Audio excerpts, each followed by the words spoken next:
Mom struggles to get by on her pension. Shouldn't we, as someone who can still work, assist her? When the somewhat overweight, moderate son of Billy and his wife seriously talked to another child, Billy, about what would happen when an inheritance from their father, this led them all. It does not appear that his words were heard.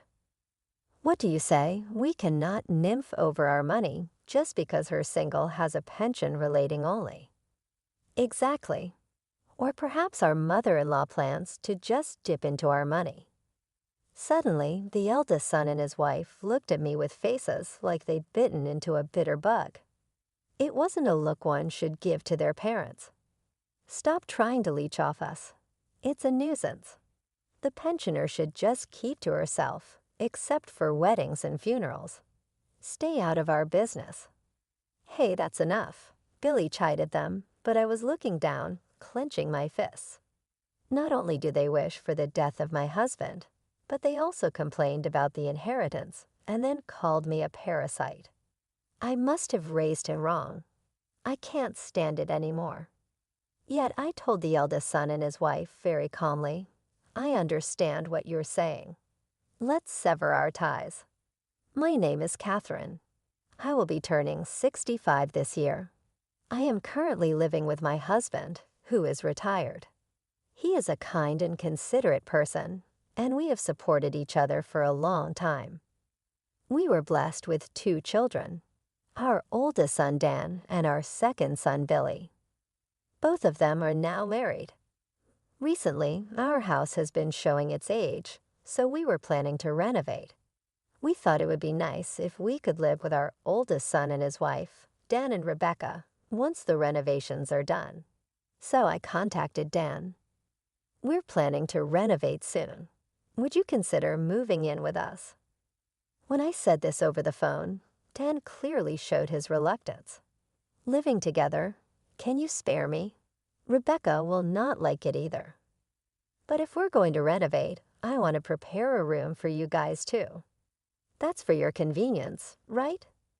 If you have so much money that you can afford to renovate, then you can give us some of that money. I'll take it.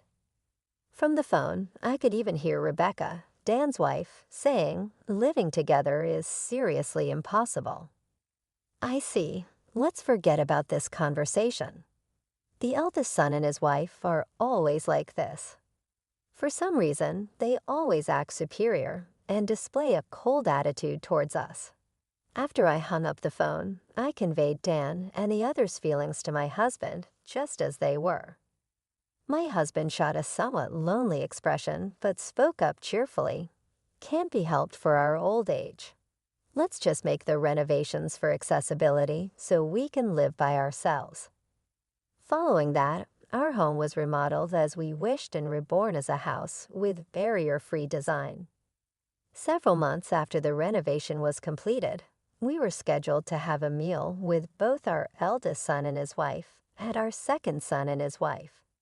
First to arrive was our second son Billy and his wife Anne. Anne is a thoughtful person. As soon as she handed me a hostess gift, she came to the kitchen to help me. Mother-in-law, you are always so good at cooking. Oh, thank you. I'm grateful for your help, Anne. As we were chatting, the eldest son and his wife arrived. Upon their arrival, they sat heavily on the sofa and demanded that tea be brought to them. Seeing me preparing it, Rebecca and Dan spoke in an irritated manner. Really, they have no consideration. Exactly. We are guests here.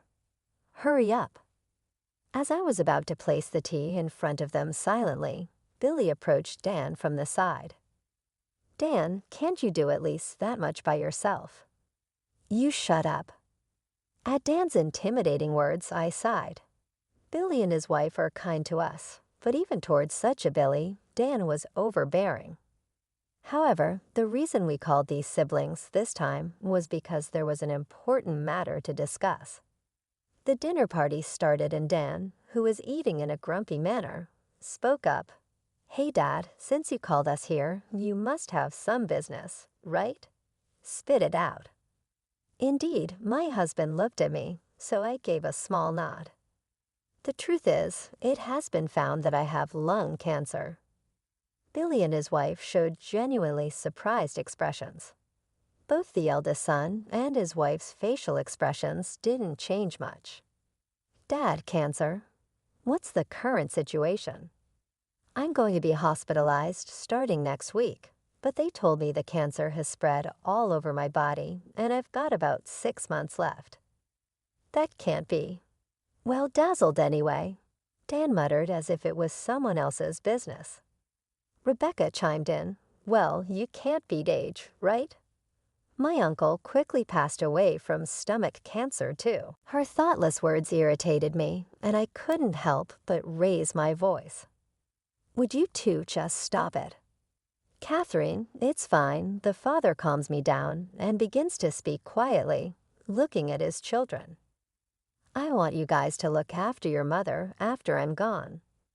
Of course, Dad. We'll take care of Mom, so don't worry.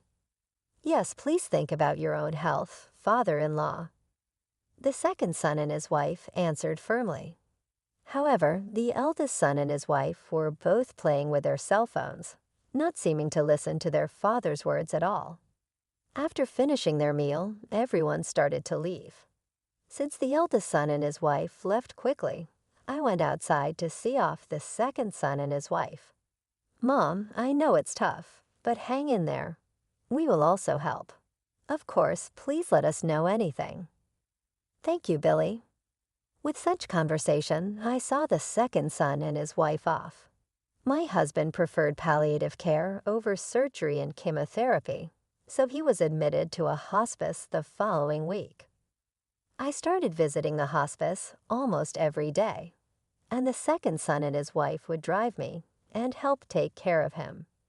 However, no matter how much I called, the eldest son and his wife never visited.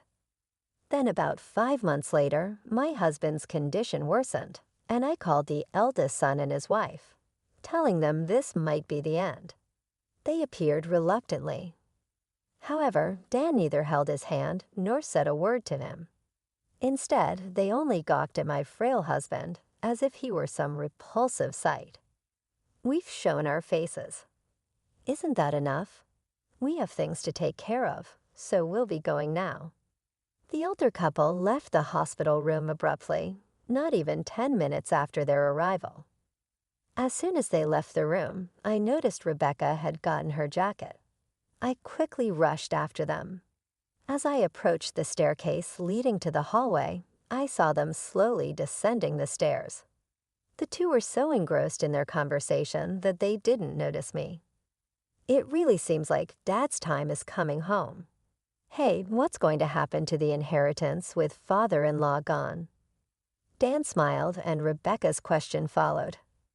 Dad was just a regular employee, but Mom and the rest have been living pretty comfortably lately, haven't they? Maybe they've been playing the stock market or something. We could probably expect a decent inheritance. Haha. Oh, I can't wait. I've been wanting to go on an overseas trip. I also want to design her handbag. All we can do now is wait for things to wrap up. I teared up listening to their conversation. I couldn't possibly tell my husband about this. Unable to confront them, I silently returned to the hospital room. 2 weeks later, he passed away. I kept for a long time by his side, but Billy and his wife were there comforting me. Thanks to their support, I was able to hold it together, and the funeral went without a hitch. As soon as the funeral was over and only family remained, Dan, unable to contain his impatience, brought up the topic about Dad's inheritance. What the hell, Dan? We just had the funeral today. Billy immediately reprimanded him, but Dan only glared back. You, the second son, just shut up. With this, I spoke up. We'll arrange a meeting to discuss the inheritance next week. For today, please just go home. At these words, the elder couple grunted and promptly left. The following week, the cheerful elder couple and the serious younger couple arrived at our home for the inheritance meeting. I told the two couples in front of me, first off, I should mention that your father's inheritance amounts to about $30,000. What? As I broke the news, Dan looked flabbergasted. I'd like to split this as per legal inheritance shares, with me taking half and each of you getting a quarter. Wait, hold on.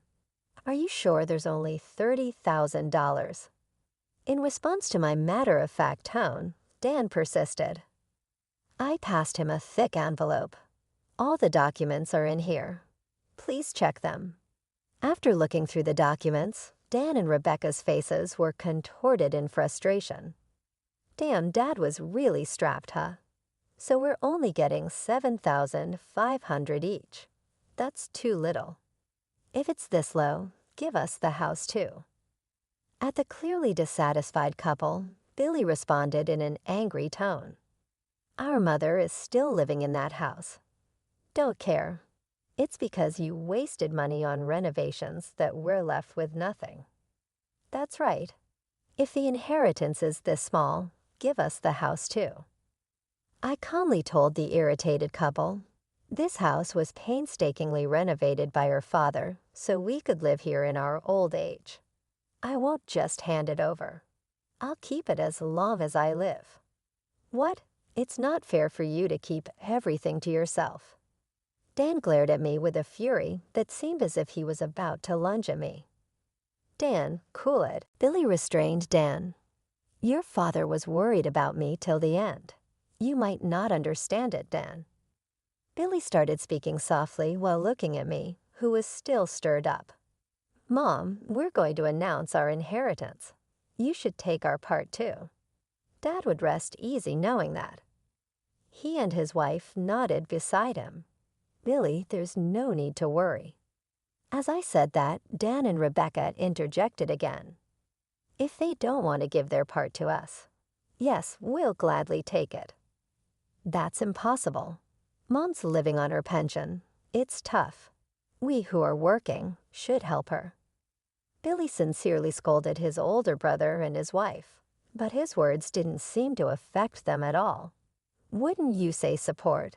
Just because she's only got her pension doesn't mean we can just give our money away. Exactly.